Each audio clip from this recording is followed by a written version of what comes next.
তো hello friends, আবারও একটি নতুন ভিডিও নিয়ে চলে এসেছি ইউটিউবের প্ল্যাটফর্মে। আজকের টপিক কি? আজকের টপিক হচ্ছে ওয়েস্ট বেঙ্গল গভর্নমেন্টের তরফ থেকে যে সমস্ত প্রকল্পগুলো বেরোচ্ছে এবং আগামী দিনে যে সমস্ত প্রকল্পগুলো বেরোবে, তো সেই সমস্ত প্রকল্পগুলো যেমন ধরুন যুবসাথী বা যুবশক্তি বা হচ্ছে অন্নপূর্ণা ভাণ্ডার।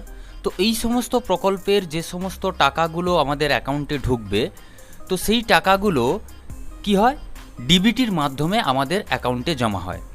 তো আমরা ওই ডিবিটি রয়েছে কিনা আমাদের অ্যাকাউন্টে, যেটাকে বলা হয় ডাইরেক্ট বেনিফিট ট্রান্সফার, তো এই ডিবিটি লিঙ্ক রয়েছে কিনা আমাদের আধার কার্ডের সঙ্গে, তো সেটা কিভাবে চেক করতে হয় সেই টপিকটি আমরা আজকে দেখব, যেটা আপনি আপনার নিজের মোবাইল দিয়েও খুব সহজে চেক করে নিতে পারেন যে আপনার ডিবিটি করা রয়েছে কিনা। তো সেটা কিন্তু খুব সহজেই আমরা চেক করতে পারবো। তো ডিবিটি মানে হচ্ছে ডাইরেক্ট বেনিফিট ট্রান্সফার, যেটা আধারের সিস্টেমের মাধ্যমে আমাদের ব্যাঙ্ক অ্যাকাউন্টে ডাইরেক্ট টাকাটি ক্রেডিট হয়। তো সেই ডিবিটি রয়েছে কিনা চেক করব।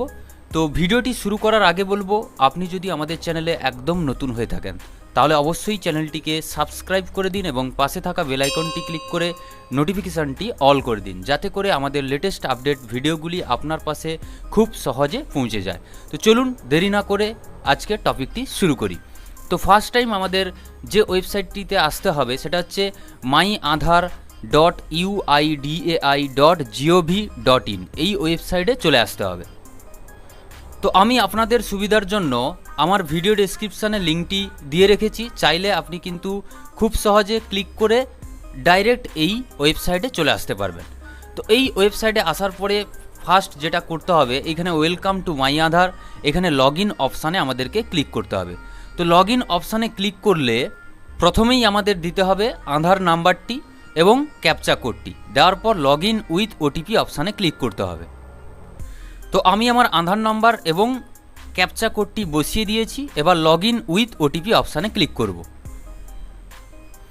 যখনই লগ ইন উইথ ওটিপিতে ক্লিক করলাম, আমার মোবাইলে একটি ওটিপি এলো, সেই ওটিপিটি এখানে বসিয়ে লগ ইন অপশানে ক্লিক করতে হবে। তো আমি ওটিপিটা বসিয়ে দিয়েছি, এবার লগ ইন অপশানে ক্লিক করব। তো যখনই লগ ইন অপশানে ক্লিক করবেন, এখানে দেখতে পাবেন যে আপনার আধার কার্ডটি শো করছে। তো দেখে নেবেন এটা আপনার আধার কার্ডটি কিনা।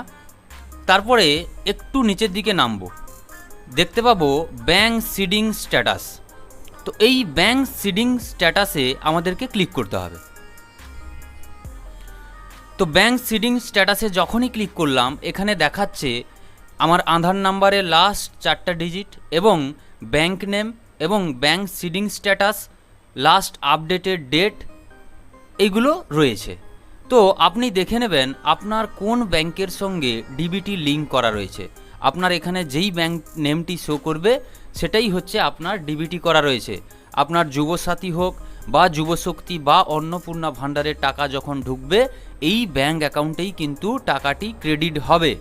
এবং আপনি দেখে নেবেন যে ব্যাংক সিডিং স্ট্যাটাসটি অ্যাক্টিভ রয়েছে কিনা। অনেক ক্ষেত্রে ডিঅ্যাক্টিভ দেখাতে পারে, তো সেক্ষেত্রে আমাদেরকে কি করতে হবে, অ্যাক্টিভ করাতে হবে। তো অ্যাক্টিভ করাতে গেলে আমাদের এনপিসিআই পোর্টালে গিয়ে অ্যাক্টিভ করাতে হয়। এই পোর্টালটিতে এলে আমরা এখান থেকে অ্যাক্টিভ এবং ডিঅ্যাক্টিভেট করতে পারি, বা আমরা অন্য কোনো ব্যাংকের সঙ্গে অ্যাক্টিভেটও করাতে পারি। হয়তো আমার দেখা যাচ্ছে যে পাঞ্জাব ব্যাংকের আমার এখন অ্যাক্টিভ রয়েছে, সেক্ষেত্রে আমি চেঞ্জ করে ওটাকে স্টেট ব্যাংক করাতে চাইছি, তাহলে কিন্তু আমাদের এনপিসিআই পোর্টালে গিয়ে কিন্তু ওটাকে চেঞ্জ করতে হবে।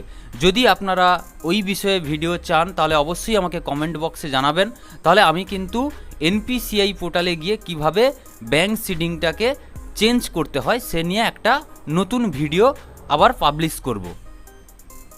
তো প্রত্যেকেই চেক করে নেবেন ডিবিটি কোন ব্যাংকের সঙ্গে রয়েছে, সেটা অ্যাক্টিভ রয়েছে কিনা, তাহলে কিন্তু আপনাদের যে সমস্ত প্রকল্পের টাকাগুলো ঢুকবে তাহলে কিন্তু খুব সহজে ঢুকে যাবে, না হলে আপনাদের টাকাগুলো কিন্তু ক্রেডিট হবে না। তো এই ছিল আজকের ভিডিও। অবশ্যই যদি ভিডিওটি ভালো লাগে লাইক কমেন্ট শেয়ার করতে ভুলবেন না, এবং যদি আমাদের চ্যানেলে একদম নতুন হয়ে থাকেন অবশ্যই চ্যানেলটিকে সাবস্ক্রাইব করে দিন এবং পাশে থাকা বেল আইকনটি ক্লিক করে নোটিফিকেশানটি অল করে দিন, যাতে করে আমাদের লেটেস্ট আপডেট ভিডিওগুলি আপনার কাছে খুব সহজে পৌঁছে যায়। তো চলুন দেখা হচ্ছে পরবর্তী ভিডিওতে।